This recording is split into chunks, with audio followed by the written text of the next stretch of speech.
Saya akan menyampaikan pendapat pada pertemuan sesi ketiga untuk mengenai tugas mata kuliah studi komparatif pendidikan dasar di berbagai negara.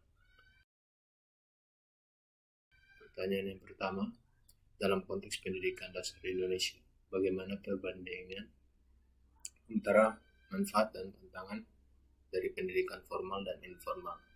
Sebagai guru sekolah pendidikan dasar, bagaimana Anda dapat mengintegrasikan elemen-elemen pendidikan informal dalam kurikulum formal untuk meningkatkan keterampilan sosial, kreativitas, dan penerapan pengetahuan dalam kehidupan sehari-hari siswa? Dengan antara manfaat dan tantangan dari pendidikan formal dan informal, menurut saya, pendidikan formal mencakup program pendidikan umum. Sekolah salah satu dari tempat berlangsungnya proses pembelajaran dan pengajaran dan terstruktur sesuai dengan jenjang waktu tertentu. Hasil proses pembelajaran di dalamnya diharapkan dapat mencerdaskan kehidupan anak bangsa dan mengembangkan manusia Indonesia seutuhnya. Manusia yang utuh meliputi manusia yang beriman dan bertakwa kepada Tuhan Yang Maha Esa, berbudi pekerti luhur, memiliki pengetahuan dan keterampilan, sehat jasmani dan rohani. Terdapat kurikulum yang terstruktur tempat pendidikan dari pemerintah atau swasta, dan saat selesai menempuh jenjang pendidikan atau melanjutkan pendidikan berikutnya, membutuhkan ijazah sebagai perangkat penting dalam penerimaan peserta didik. Pendidikan keluarga dan lingkungan berbentuk kegiatan belajar secara mandiri.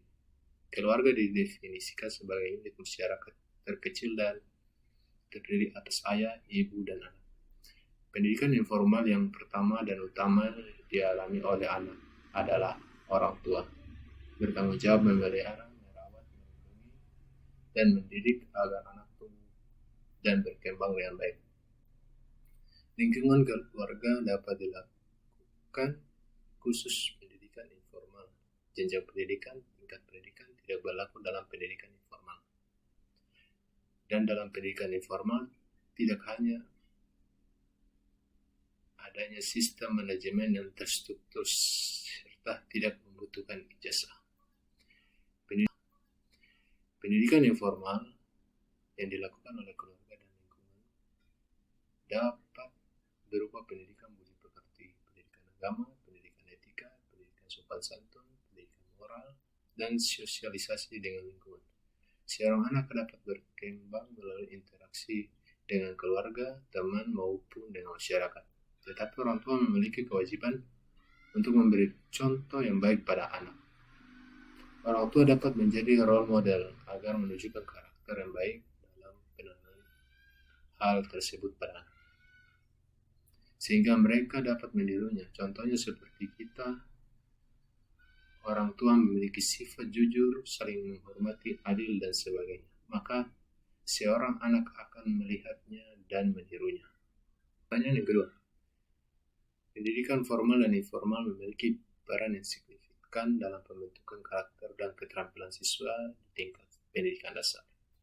Namun di Indonesia masih banyak anak-anak yang mengalami kesenjangan dalam akses terhadap pendidikan formal.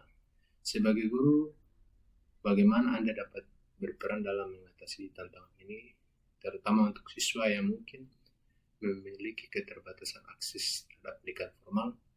Bagaimana pendekatan Anda untuk memastikan bahwa pendidikan formal juga dapat memberikan kontribusi positif bagi perkembangan mereka?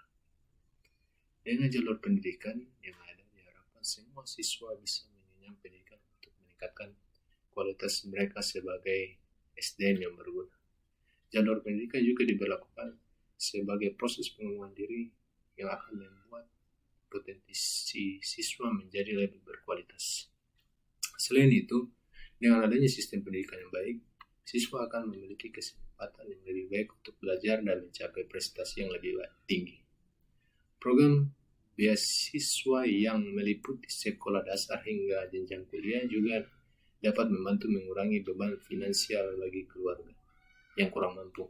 Salah satu bentuk beasiswa yang memiliki dampak yang sangat besar yaitu program beasiswa Kartu Indonesia Pintar atau KIP.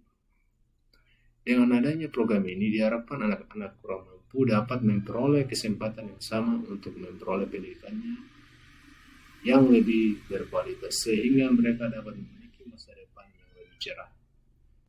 Karakter yang ditampilkan oleh siswa dalam kehidupan sosialnya dipengaruhi oleh lingkungan keluarga dan di luar keluarga.